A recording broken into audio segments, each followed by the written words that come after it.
Hello, Chem 20s. Welcome to Chapter 1.4 of our Chemistry 10 review. We're taking a look here at three very important definitions for you guys, and they are specific, so I want you to know them inside and out.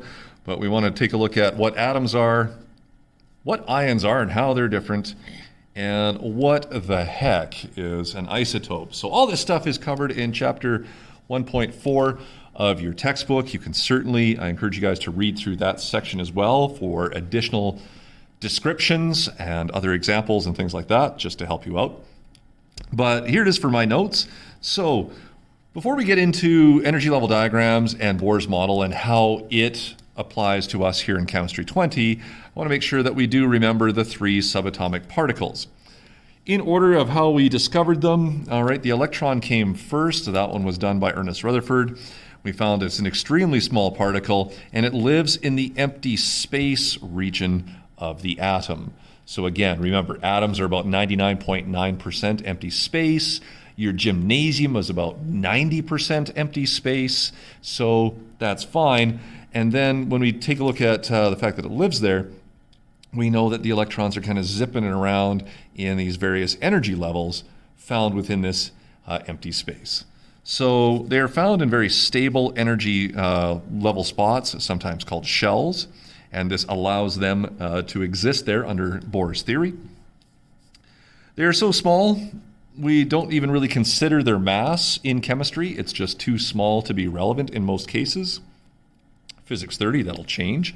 But for what we do and what is involved with weighing out things in chemistry, the electron is essentially a massless particle for us, but what is really important about it is that it carries the negative charge within the various parts of the atom. So the important part to remember here is that electrons are there for the creation of ions. Protons, these are one of our massive particles within the nucleus. All right, they are found within that nucleus, or that 0.1% of the size of the atom. So very dense, heavily populated with mass structure.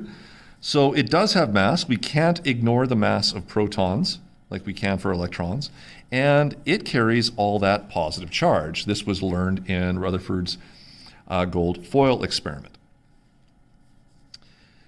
This becomes the fundamental particle of matter. What do I mean by that? Well, if we take a look at our periodic table, one of the things that we see on it here is we have something called atomic number. You remember this from Chemistry 10, in that atomic number is also the count of protons. And when you look across your periodic table, you'll notice that no two elements have the same atomic number, which means no two elements have the same number of protons in their nucleus. So if you are an element that has 13 protons in your nucleus, you are aluminum. You can only ever be aluminum. If I somehow manage to give you one more proton in your nucleus, then you're silicon. Okay? So protons define what element you are, and so we describe it as the fundamental particle of matter. All elements have that unique number of protons. Finally, in the neutron here is another large particle, very, very similar in size, almost exactly the same size as the proton. For all intents and purposes, in chemistry, we would consider them to be the same size. So it does have mass, but it is a neutral entity. It does not have any positive or negative charge for us yet. So we say it carries no charge, but it is responsible for the overall its contribution for the overall atomic mass that we have. And so that was the other number on our periodic chart, dealing with atomic masses. Okay? Now, for your atomic masses, this is the sum total of anything that has mass in your nucleus. And so, when we take a look at the protons and neutrons together, we take a look at them as being responsible for the mass of your various atom or ion. Neutrons, then, are the only one that won't have a fundamental change on your particle. If I change electrons, I no longer have atoms, I have ions. If I change protons, I'm changing the actual element, so that can't work. But if I change the number of neutrons, I can have the same element, such as carbon, for example, having many different possible masses. And we call these guys isotopes. So the three different subatomic particles are responsible for whether you are atom, whether you are ion, or whether you are isotope. All right, and we can have combinations of these guys, but we won't go that far with Chem 10. So, next, we want to figure out a way to try and describe these things, and so we have what is known as a standard atomic notation. There are different shortcuts that we can use. Sometimes we don't need all of the information that we see here for standard atomic notation, but things that you want to pay attention to here would be your atomic symbol. All right, we want to know that one. So those are the unique symbols we see off the periodic chart. On the top left is the mass number. This is essentially atomic mass. But a mass number is a whole number because there are no fractions of protons or neutrons. It's always a whole number.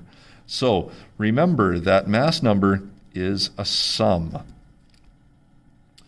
For your atomic number, that's just the number of protons. So that is a unique piece of information and kind of redundant to the atomic symbol. No two atoms on the periodic table have the same symbol, and no two atoms on the periodic table have the same atomic number. So both are unique identifiers. So this is just the number of protons.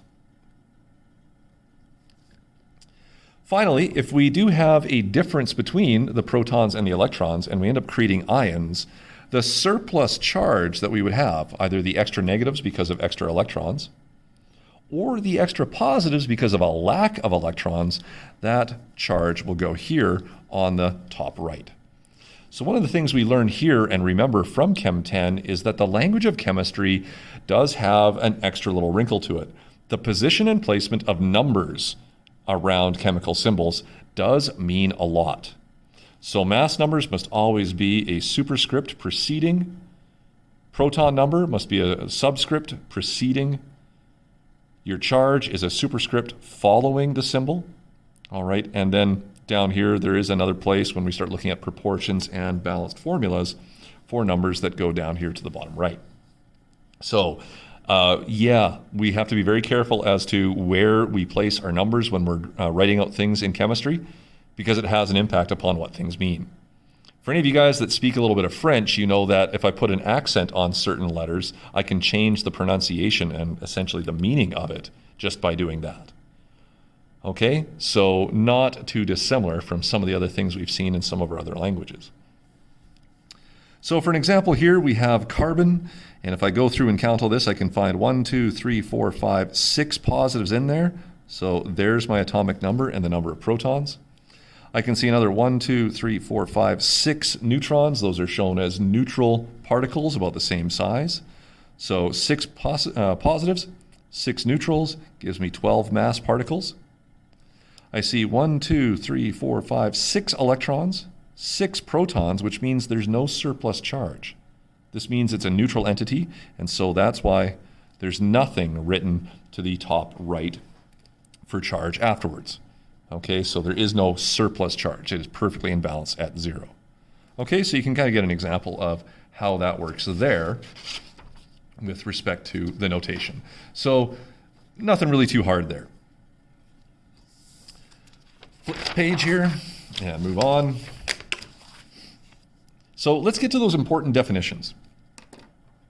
First and foremost, when I say the word atom, be it an atom of chlorine, be it an atom of carbon, an atom of copper, or an atom of hydrogen, this is referring to the neutral version of that element.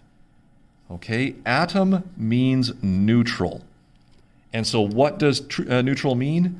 Neutral means that the number of positive protons in the nucleus is always equal to the number of negative electrons in the empty space around the atom. So long as these two things are equal, we have a neutral particle. We denote those as atoms. So the atoms on your periodic table are neutral particles in which the numbers are always equal. Now, something to be really aware of here is that the number of protons in any element is fixed. In chemistry, we do not have the power to change this. All right, the nucleus is so buried underneath all of the shells of electrons, and so far away from the valence electrons that we have to remember, chemistry is really just the science of studying valence electrons and their exchange or sharing. So the protons are never really impacted. All right, the protons of one element really can't touch the protons of another element unless you start getting into nuclear physics and particle accelerators and collisions. So you're going many levels of magnitude of energy beyond chemistry. So protons can't be touched. They're just too far buried in the nucleus of all of our atoms. So the only thing that can change is the number of electrons. Remember, valence electrons are the ones that are on the outside of your particular atomic structure. They are the very outside edges of the atom, and so if atoms do bump into each other, it is their valence electrons that have the chance to interact. So only electrons can change, and then there's only two ways to change them. I can gain some, or I can lose some. And so this results in the formation of ions. So why is an ion different than an atom? Because ions are charged particles, which means the number of electrons that we have is no longer equal to the fixed number of protons in the nucleus. So you can either have more or less than the number of protons. When this happens, you no longer have neutrality. You have a charge imbalance or a surplus charge, either having more extra electrons or a shortage of electrons, and therefore this means that you are going to have a charged entity. The positive parts of in the nucleus don't balance out the negative parts in the energy level structures. So some things to realize here is that your atoms will hold their electrons in very fixed energy levels, sometimes called shells. The outermost energy level is your valence level, and therefore any electrons there are your valence electrons. These are the ones that are involved in chemical reaction and bonding. Majority of your atoms have an incomplete valence level. Only the noble gases are the ones that have a complete valence shell. So when we kind of personify our little atoms here, they tend to want to have a full valence more than they want to be neutral. And within this, then, they have a desire to complete that valence, and therefore, most atoms on the periodic table tend to want to form ions. Your atoms that gain electrons will have a negative overall charge and are called anions. Atoms that lose electrons form positive ions, because you now have a deficit of electrons, and they are called cations. So we do have two different names for this. When we get into electrochemistry, or if you've done anything with batteries and circuits, you may have heard the term anode and cathode before. It's kind of related to this. So if we take a closer look at an example here I have a fluorine atom. I know it's an atom of fluorine because it has 9 protons in its nucleus, and I can count 2, 4, 6, 8, 9 electrons. So there is 0 net charge. That means atom. But if you guys remember the octet rule, for fluorine, it wants to fill its valence shell. So it has a choice. It can either lose 7 electrons here, or it can just gain 1. And as we learned in Chemistry 10, it's just a numbers game. Whatever's easier. And so gaining 1 would help. And if it does, it now has a full valence. But I now still have my 9 protons, but now I have 10 electrons. So I have extra negative charges, which means I end up with an ion with a -1 charge. So my nonmetals have nearly complete valence shells. They tend to want to gain electrons, and therefore they form negative anions. On the flip side here, you can take a look at sodium. If you count everything, there's 11 protons here, and then you have 11 electrons in the arrangement. If you remember from Chem 10, we'll talk about this again, but 2 electrons was the maximum size for the inner shell, and then all other energy levels or shells had a carrying capacity of 8. So I put 8 more in here, that gives me 10, and I have to create this entire shell for 1 measly little electron. Sodium, just like fluorine, wanted to complete its valence shell, but it needs to get 7 more electrons to do so. or it could just lose one. And if it loses one, this energy level essentially becomes vacant, and the next one with electrons is full. So it, through a different mechanism, has essentially filled the outermost shell. But by doing that, I have 11 protons, but now only 10 electrons. So I have a deficit of electrons, which leaves me with a +1 surplus charge for the ion of sodium. I hope that makes sense to everybody.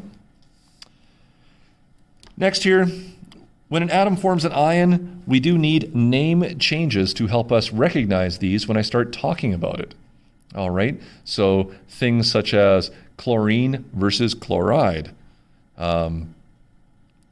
We have a slightly different name for them to try and let us know if I'm talking about a particular atom or if I'm talking about a particular ion. So when atoms form their ions, their names change to help us identify them. All right, this is no different than having different descriptors for you when you do different things. All right, you can be boy or girl if we just go with, the biological attachments like that. All right, so that is one thing to describe you, okay? If we take a look at me, describe me as boy. And so that is one descriptor for me. It's not the best descriptor in different situations, though. All right, you in your experiences with me, teacher might be a better description for me. All right, because it more accurately describes what I'm doing in class. Okay, but teacher isn't a great descriptor when I go play beer league hockey. Okay, for that one, you might want to say athlete. I know I look like such a specimen, but that would be a better descriptor for that particular environment. So names change to identify the different states that they have. When nonmetal anions are given the suffix IDE, that denotes them as an ionic or charged entity. So oxygen is the atomic name, oxide is the O2- ionic name, and so the suffix in the name is very important. Metals didn't get any sort of new suffix. I don't know why, but if I have a metal, charged metal ion, I have to write the word ion after the element name. So sodium is just atomic elements or atoms of sodium. Sodium ion is the 1+ charged version that has the complete valence shell. Hope that made some sense to you guys. So we can get through a few examples here. I will not do all of them in the video, but we can take a look at a couple. All right, and so we have some information here to start. If we take a look at it, I can see a symbol. I can also see the number of protons. Remember, the number of protons is related to who you are. And so number of protons is atomic number. We start looking for where number 3 would be, and I can see I am dealing with lithium. All right, I see that symbol here as well. So if I go to do the standard notation, it's just the symbol Li. I can see that I have a surplus charge, so that should be there on the top right. I then have to include the atomic number, which is the number of protons. So remember, this right here is also atomic number. Okay, and so atomic number was always a subscript before, and so my 3 would just go there. For number of protons and neutrons, remember that was a sum that we had for atomic mass number. Okay, which is just the sum of protons plus neutrons. So if my specific ion here of lithium has 3 protons plus another 4 neutrons, I have 7 mass particles within the nucleus, and so I make sure I include that in my notation. We also had the charge here, a +1 charge. That means I got surplus positives. So when we take a look at overall charge is just a comparison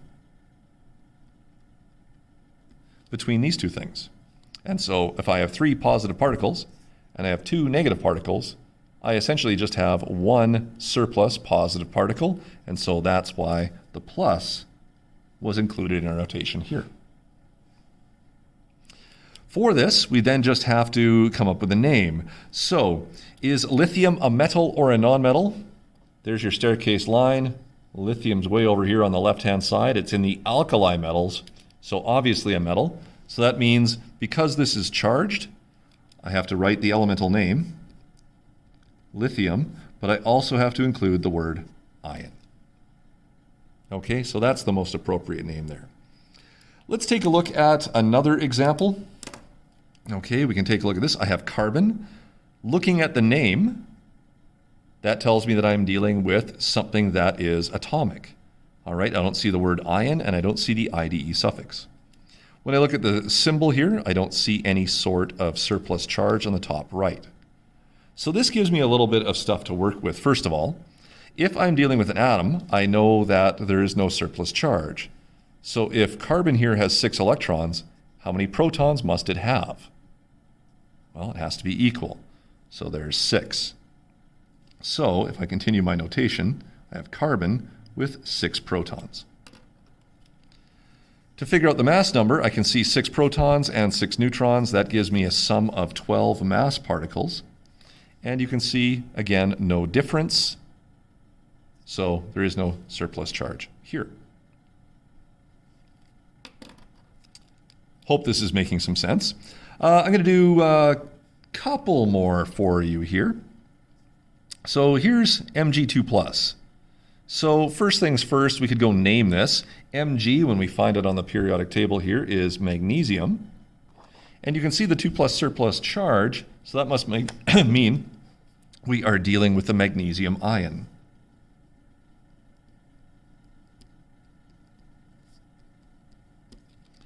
Okay, magnesium is a unique identifier. There is only one magnesium on the periodic chart, and you can see it exists at position 12.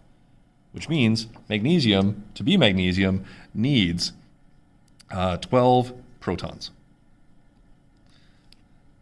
So when we write our symbol, we know that we have 12 protons. I gave you the number of neutrons in this one, so there's 12 neutrons, 12 protons, so that's a total of 24 mass units. So the mass number for magnesium here is 24. Last thing I got to do is figure out my surplus charge. Now, it says I have a surplus of +2.